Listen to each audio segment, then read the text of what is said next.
India போன்ற நாடுகள் ஒரு மதசார்பற்ற நாடு. இங்கே வாழ்பவர்கள் யாரும் அவரது விருப்பப்படி தனது மதத்தை ஏற்றுக்கொள்ளலாம் அல்லது ஒரு கொள்கையை கூட அவர்கள் பின்பற்றுவதற்கு முழு உரிமையும் உண்டு.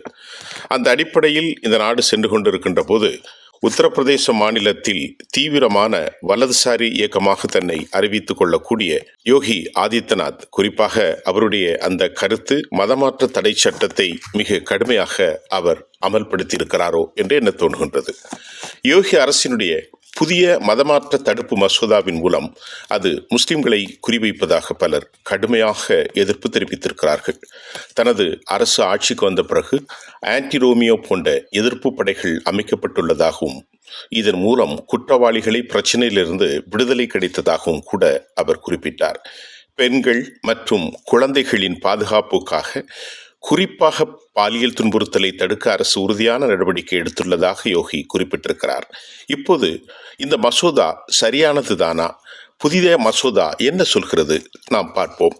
இந்த புதிய மசோதாவில் மதமாற்ற தடை சட்டம், அதாவது ஒரு பெண்ணை அவர் வலியுறுத்தி திருமணம் செய்யும் நோக்கத்தோடு மதமாற்றத்தை அவர் செய்ய முனைந்தால் அவருக்கு மிக கடுமையான இந்த சட்டம் அமலாக்கியிருக்கிறது.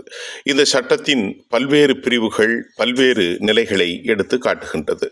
மசோதாவில் எந்த சர்ச்சையும் இல்லை. சட்டவிரோத மதமாற்றத்தால் பாதிக்கப்பட்டவர்களுக்கு நீதி வழங்குவதுதான் இந்த மசோதாவின் நோக்கம் என்று உத்தரப்பிரதேச சட்டப்பேரவை விவகாரத்துறை அமைச்சர் சுரேஷ் கன்னா கூறினார். பொய் புகார் கொடுத்தால் கடும் நடவடிக்கை எடுக்க இந்த மசோதாவில் வகை செய்யப்பட்டிருக்க வேண்டும் என்ற அவர் உத்தரப்பிரதேச சட்டப்பேரவையில் எதிர்க்கட்சி தலைவர் மாதா பிரசாத் பாண்டே தான் இந்த கருத்தை வலியுறுத்தினார். ஆனால் பொய்யான புகார்களை கொடுத்தவர்களுக்கு மீது என்ன சட்டம் எடுத்திருக்கிறது என்ற கேள்வியும் எழுகின்றது. ஆனால் இந்த சட்டத்தில் அதற்கான வழிவகை செய்யப்பட்டிருப்பதாக யோகியின் அமைச்சர் குறிப்பிடுகிறார்.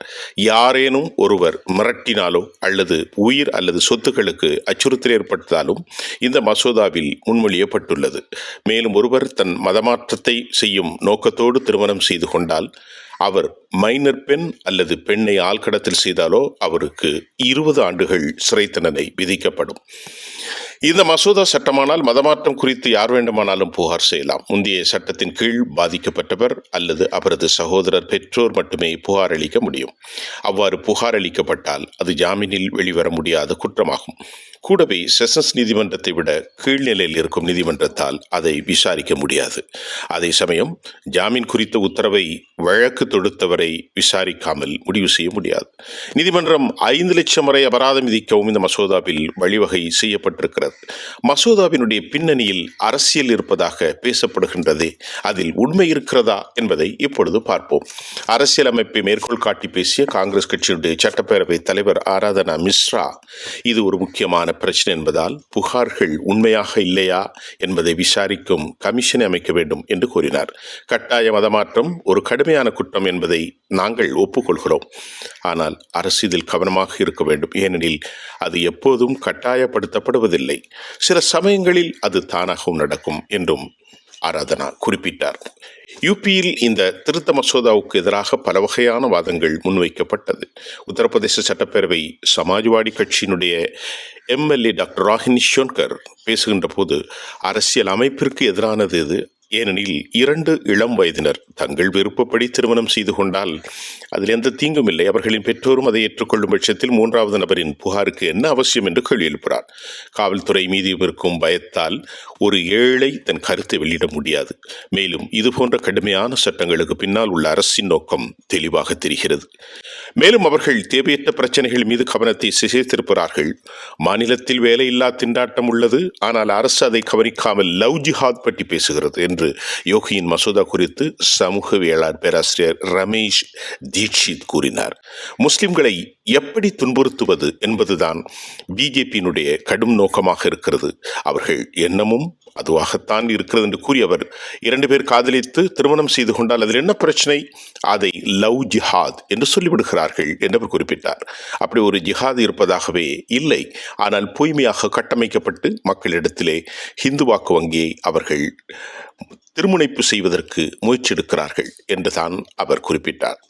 மதமாற்ற சம்பவங்கள் 100 ஆண்டுகளுக்கு முன்பு நடந்தது. இப்போது அப்படி எங்கும் நடப்பதில்லை. யார் விரும்பினாலும் அவரவர் மதத்தை ஏற்றுக்கொள்கின்றார்கள். அரசினுடைய உள்நோக்கத்தை பாருங்கள். பிஜேபியில் உத்தரப்பிரதேசத்தில் கடும் மோதல் இருக்கிறது. யோகிக்கும் மோடிக்கும் இடையே மோதல், யோகிக்கும் துணை முதலமைச்சராக இருக்கக்கூடியவர்களுக்கும் மோதல். சட்ட ஒழுங்கு கெட்டிருக்கின்றது என்றாலும் கூட அங்கு ஏற்பட்ட மிக பெரும் தோல்வியினால் அவர்கள் பயத்தால் ஒருவரை ஒருவர் தாக்கிக் கொண்டிருக்கிறார்கள். சனாதன அமைப்பான RSS யோகிக்கு ஆதரவாக இருக்கிறது. இதை திசை திருப்புவதற்குத்தான் முஸ்லிம்கள் மீது அவர்கள் குறிவைப்பதாக சமூக ஆர்வலரும் காங்கிரஸ் தலைவருமான சதாப் ஜாபர் தெரிவிக்கிறார். முதலில் திருமணம் என்பது ஒரு சிவில் விஷயம். அதை குற்றமாக்குவது அரசியலமைப்பின் அடிப்படை உரிமைகளை மீறுவதாகும் என்றும் பலர் சொல்கின்றார்கள். ஆனால் உண்மையில் பஜ்ரங் தளம் போன்ற அமைப்புகள் மற்றொரு விஷயத்திலே தலையிட அனுமதிப்பது போன்றது மிக பெரும் குற்றம் என்றும் அவர்கள் குறிப்பிட்டார்கள். மாநிலத்தில் நடப்பில் இருக்கும் பழைய சட்டத்தின்படி பாதிக்கப்பட்ட பெண் அல்லது அவரது உடனடி உறவினர்கள், பெற்றோர் அல்லது உடன் பிறந்தோர்கள் புகார் அளிக்கலாம். இதற்கு முன்பு ஓராண்டு முதல் 10 ஆண்டுகள் வரை சிறை தண்டனை விதிக்கப்பட்டது. இந்த மசோதாவில் திருமணத்திற்காக மட்டும் செய்யப்படும் மதமாற்றம் செல்லாது என்று கூறப்பட்டுள்ளது. மதமாற்றத்திற்கு 2 மாதங்களுக்கு முன்பு மேஜிஸ்ட்ரேட்டிடம் தெரிவிக்க வேண்டும் என்னும் விதிமுறைகள் இருந்தது. விதிமீறல்களுக்கு 6 மாதங்கள் முதல் 3 மாதங்கள் வரை 3 ஆண்டுகள் வரை சிறை தண்டனை விதிக்கப்பட்டது. பழைய சட்டத்தில் மோசடியாக அல்லது கட்டாய மதமாற்றத்திற்கு 1 ஆண்டு முதல் 5 ஆண்டுகள் வரை தண்டனை. முன்பு மோசடியின் திருமணம் மற்றும் கட்டாய மதமாற்றத்திற்கு அதிகபட்சமாக 10 ஆண்டுகள் 50,000 அபராதம். மறுபுறம் மாநிலத்தின் கட்டாய மதமாற்றம் நடைபெறுகிறது என்று குறிப்பாக திருமணத்தை காரணம் காட்டி மக்கள் தங்கள் அடையாளத்தை மறைத்து ஏமாற்றி திருமணம் செய்கிறார்கள் என்றும் இந்த சட்டத்தை நியாயப்படுத்தி வாதங்களை சிலர் முன்வைக்கின்றார்கள். ஆனால் உண்மையில் மதமாற்றம் என்பது மனமாற்றம் மட்டுமே.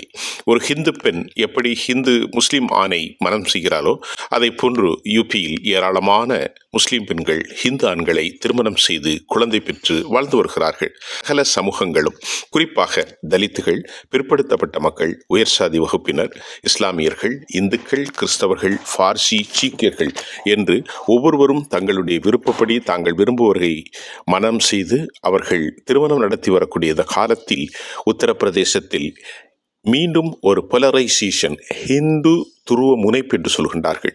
வாக்குகளுக்காக மக்களை மடையர்களாக மாற்றி மக்களிடத்தில் மனமாற்றத்தை ஏற்படுத்துவதற்கு பதிலாக மனச்சிதவை ஏற்படுத்துவதற்கு பாஜக முயற்சிக்கிறது என்ற குரல்களும் அங்கே வலுவாக இருக்கின்றது. ஆகவே தேச நலன்களை தாண்டி மக்களிடையே தொடர்ந்து பிரிவினை மதத்தால், திருமணத்தால், சமூகத்தால், சாதியால், இனத்தால், வர்க்கத்தால் இவர்கள் தங்களை வெற்றி கொள்வதற்கு மக்களை பிரிக்கிறார்கள் என்கின்ற மிக கடுமையான குரல்கள். அது மட்டுமல்ல, பாரதிய ஜனதாவினுடைய மாநில அரசியல் தலைமைக்கும் மத்திய தலைமைகளுக்கும் இடையில் ஏற்படும் கடும் மோதலை திசை திருப்புவதற்காகவும் வருகிற 10 சட்டசபை தேர்தல்களில் வெற்றி நோக்கியும் இது போன்ற அபத்தமான சட்டங்களை யோகி அரசு முன்னெடுக்கிறது என்ற குரல்களை ஏற்றுக்கொண்டுதான் முடியும். அப்படிப்பட்ட சூழ்நிலை யூபியில் காணப்படுகிறது என்பதே இந்த செய்தியினுடைய நோக்கமாக இருக்கின்றது.